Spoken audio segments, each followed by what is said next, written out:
welcome back to Magnus's Loot Crate. I am your host, as always, Magnus Deacon.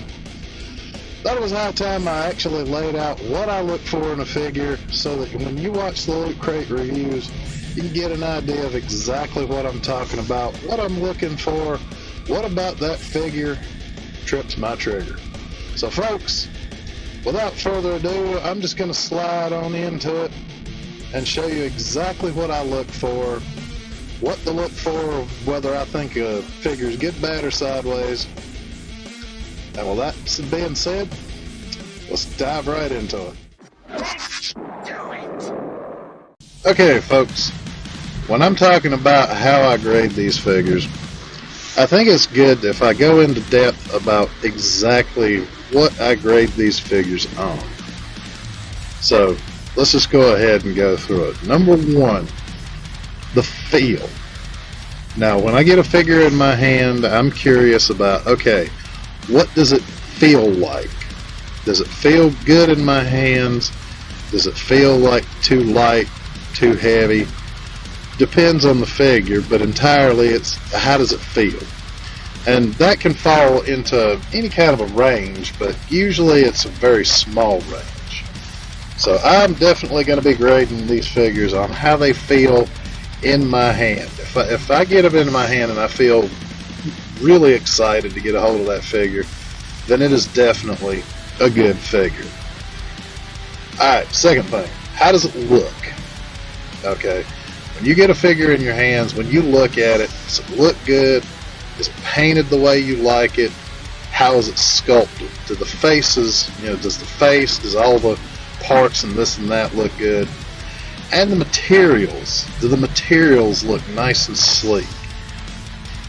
Now that kind of the number 2 and number 3 are kind of part one and the same, but I've also got them separated because the third thing I look for is quote unquote tune accuracy.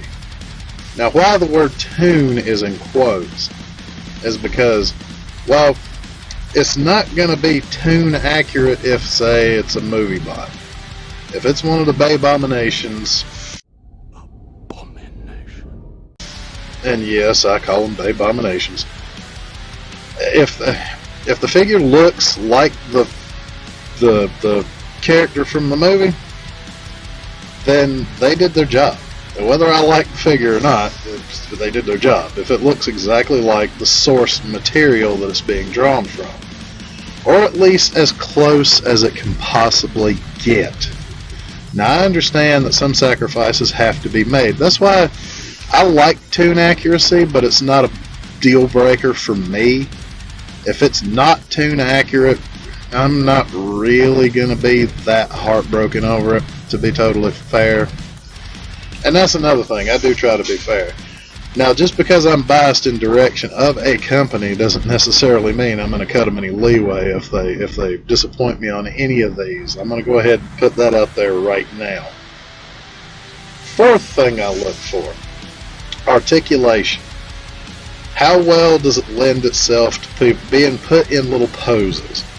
Now, the reason it's number 4, and 4, 5, and 6 are the not as important things, but they are important to the grand scheme of how I grade them. Basically, I go by 1 through 6 is super important down to not quite as important. So, yeah, the articulation, how posable is it? That's really important to me because I plan to put them on a shelf. Probably gonna stick them in front of some sort of a background if I can come up with a really good way to display them. And it's probably gonna have to be able to pose at least decently. Now I'm not the greatest person at posing figures, but that doesn't mean that I'm not gonna want to pose my figures. Moving on from there, we're going for defects. Okay, are the defects, and I'm not including paint chipping or missing parts because sometimes somebody might forget to put something in a box, or they forgot to attach before they shipped it out. I'm not going to bust anybody's horns over that. But the defects I'm talking about are defective product.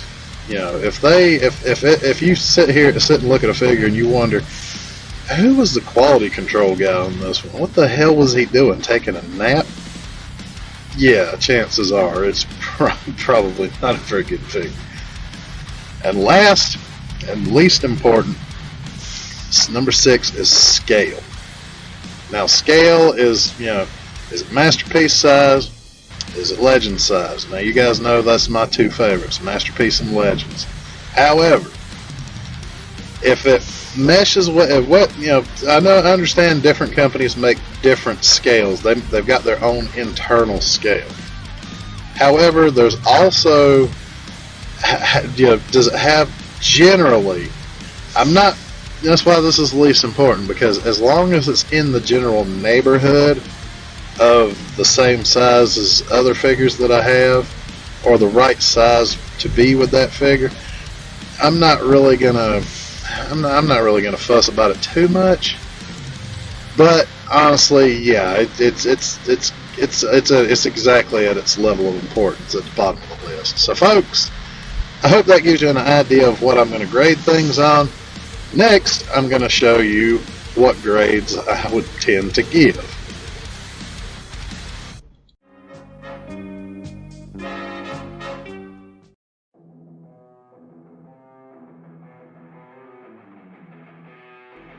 Okay, folks, so this is the part where I give you an idea just exactly what the grades are that these figures will get in the Loot Crate reviews.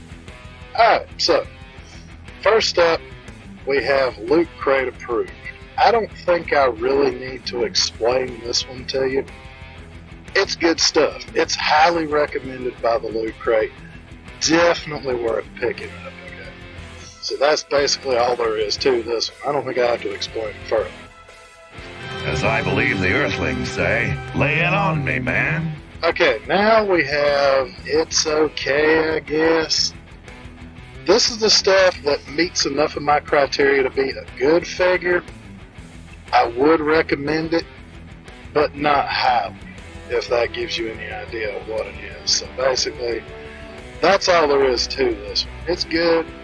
I'd pick it up, but I wouldn't tell you it's the greatest thing ever. Well, how is it? Good. Is it good or is it great? Good. Now finally we have, this is the grade that don't even look at it. Just bypass it, don't waste your money on it unless it's really, really cheap and you've been warned. This is the one where I've rejected the figure just outright. It's pure crap. It's not worth getting. Don't get it, because my reaction to it when I opened it up was, I am very disappointed! Yeah, this is a figure that is the equivalent of, I don't know, let's say... It's like someone farted in my mouth. Yeah, so those are the 3 grades that the Loot Crate has. It's pretty simple. It's pretty cut and dry. Just if it's approved, grab it. It's worth getting. If it's okay, grab it at your own risk. If it's rejected, you have been warned. Okay, so that's pretty much it. Those are the Loot Crate grades. It's as simple as it gets, folks.